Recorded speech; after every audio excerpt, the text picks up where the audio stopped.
Girl, I hate their stupid faces. Why though? She was like, I'm type A and she's type A. We get stuff done together. We have agendas, we have to-do lists. It's like do. You understand that for personality for her? It's like we're getting stuff done.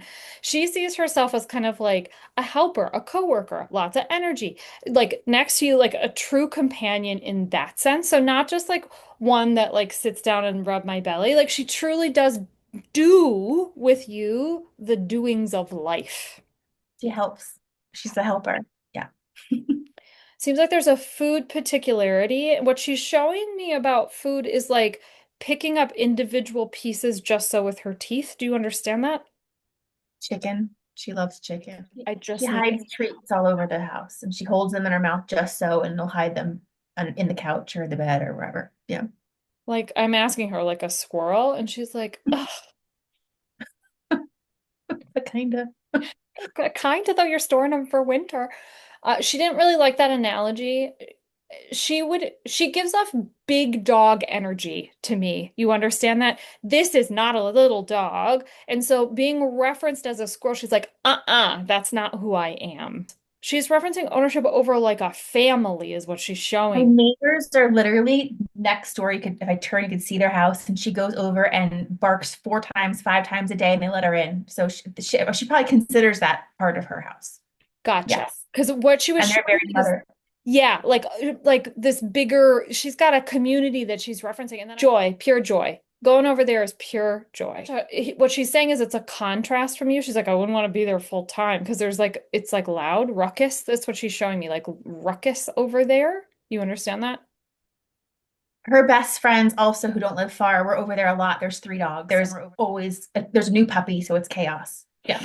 That's what it feels like. If your house is sanctuary, she goes over there for fun, but she couldn't take it all the time. You understand that for her too? Like That's good to know.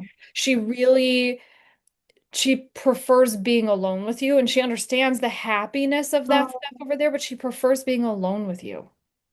I was worried that I needed another. I can't get another dog, but worried that I needed another dog to like make her happy because I feel like Nope. she's so alone sometimes. Because I'm working all day. Oh, good. Nope. Good. And I'm asking, like, would you want to? Nope. Nope. Don't split my attention. My time with my mom is mine.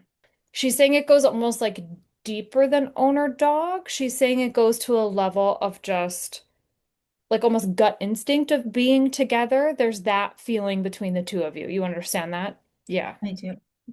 She has something to do with the reorganization of your house at times. Do you understand that? Dragging things around. I've got her dragging things around, reorganizing things. Feels like blankets, beds, all sorts of stuff. She's doing what she likes with the stuff. Yeah. Yeah. Okay, what else do you really love?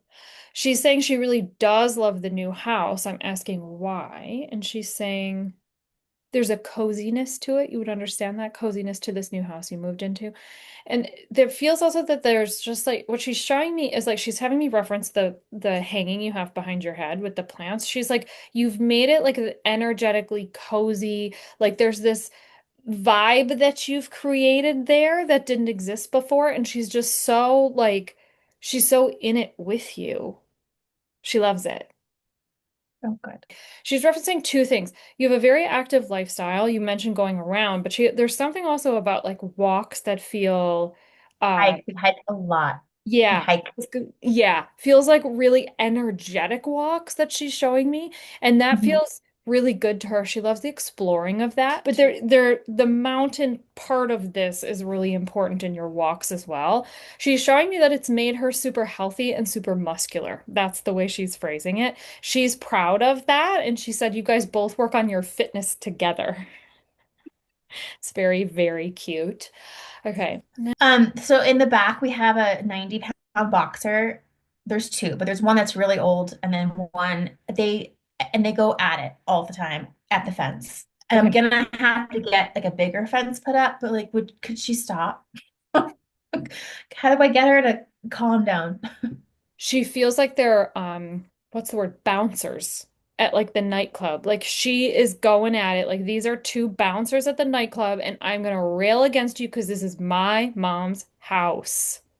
And she's just there's this anger. They elicit such anger from her and she just I hate I've their never seen her entire act like this before. existence.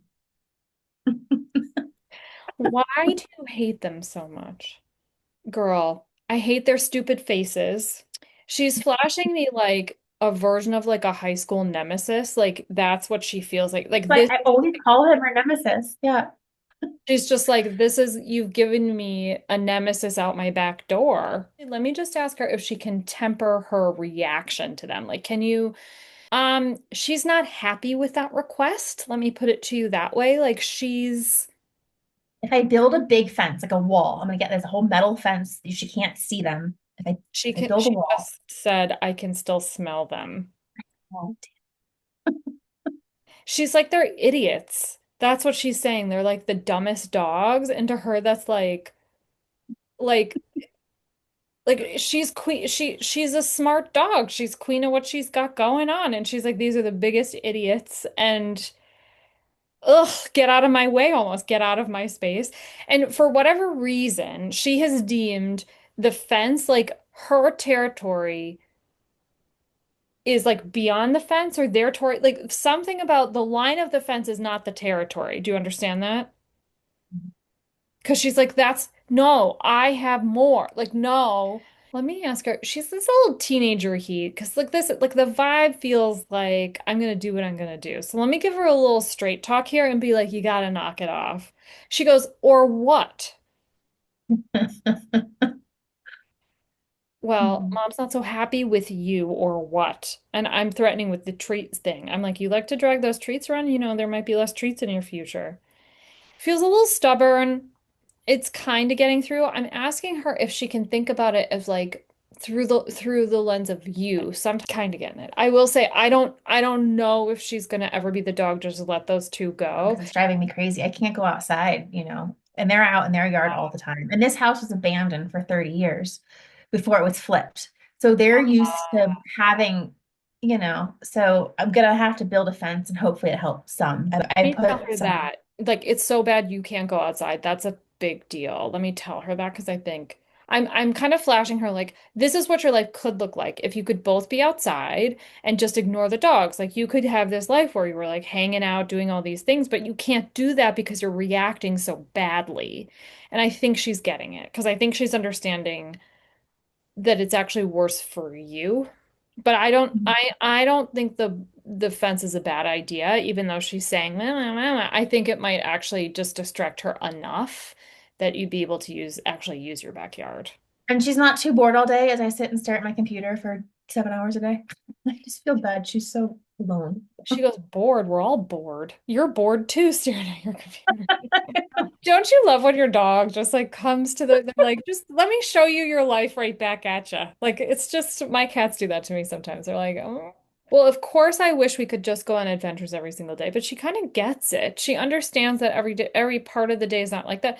She also says like you do a great job of like really being present with her when you are present with her. Like there's a lot of narration that goes on, even though you're staring at your computer. You are talking to her and you actually do tell her like what's happening.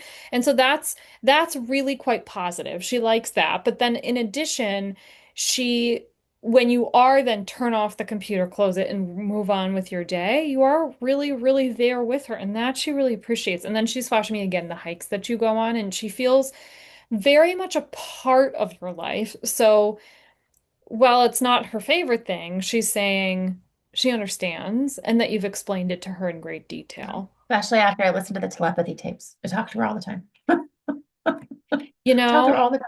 it is shocking what they hear. Everybody who talks to their dog's talking back. Most people actually do hear it. They just don't think they hear it. They're just like writing it off and they're like, I don't think that that's what's happening. In those telepathy tapes, like I don't think it's that far off to say the same thing's happening with dogs, obviously, because I sit here and do this work, right? So, um, yeah, Yeah. not this was not my I didn't start out in life thinking this is what I was going to do. All right. Your mom is here. Did you want to talk to your mom? Yeah. Okay. Your mom has just like a sweet glow around her. You understand that? Just sweetness. Like, and she's also saying that you guys had the type of relationship of like best friends. Do you understand that between you and her? And it was like She's showing me picking up the phone multiple times a day for like short conversations. Hey, I got this gallon of milk. Do you want some of it? And then hang up the phone. Like it just so, in her words, in the best way, pedestrian relationship that it was just so daily. So in her words, I was so touched to have you as my daughter. And she almost found it a little funny, like, my luck, my luck. Like, I lucked out having you. The grieving process has been hard for you. And, being best friends in life is amazing. But then when she left, it opened up this gigantic hole in your schedule. And it's almost like, you were like, what am I going to do with the vast expanse of time now? She wants you to know that she's there with you. She wants you to know that she's constantly around you and that you feel her sometimes and that you do talk to her and she knows that and you know that. There's a gardening reference here. She's saying like something around the flowers and the plants and growing and things like that. Like there's some reference, and I'm not sure if it's that she was a gardener. There's something I to just, it that I something. just played with it. I just on my deck yesterday just spent Ah, $200 on flowers. that's her telling you she was with you. This dog, Ella, is such a gift for you. And she was like, she was such a delight. And like, what a little trio we made. And like, there's this like just loveliness circling between all of you. And that feels so great. And so, in her words, it's so grand. It was such a grand relationship. There's a little bit of like wanting, this is like, she doesn't want to see you cry. So there's like a little bit of mom wanting to like rush you on your grieving process a little bit. But she's also like, laughing about it, trying to kick your pants a little bit about it, but also just like understanding a little bit. So she's not trying to like it's like a little bit all those things rolled together. So it doesn't, and it's sad more so of like, I just don't want you to have to go through the pain, but I also don't want to force you to go through something that you're not ready for, like grieve too quickly. And so there's just like a little bit of playfulness around that, but also a desire for you to feel, in her words, more whole again. We had a lot of loss in a short period of time and it ended with her. And it's just she was my best friend. She said, as you were saying, we had a lot of loss. She said the same. Almost like ticking boxes of how many people you lost in a short amount of time. It was just like a laundry list almost of just like from every, she's saying like from every walk of life, every situation, like who would have done that? Like it's almost like the stars had to align to make this list, and what a terrible, tragic list it was. And she's like, I never saw myself as the exclamation point for that list either. I do take solace in the fact that I wasn't like ill for a long time because that would not have been how I wanted to go either. She's like, we all thought I had more years, so we were not in a place to be ready for this at all. So that's why it feels like what she's showing me is like a California earthquake of like you were sitting on a house right here and it went like this, and you're like, now what the fuck just happened? Like my foundation just got cracked and I don't know how to like, what do you mean? I don't understand.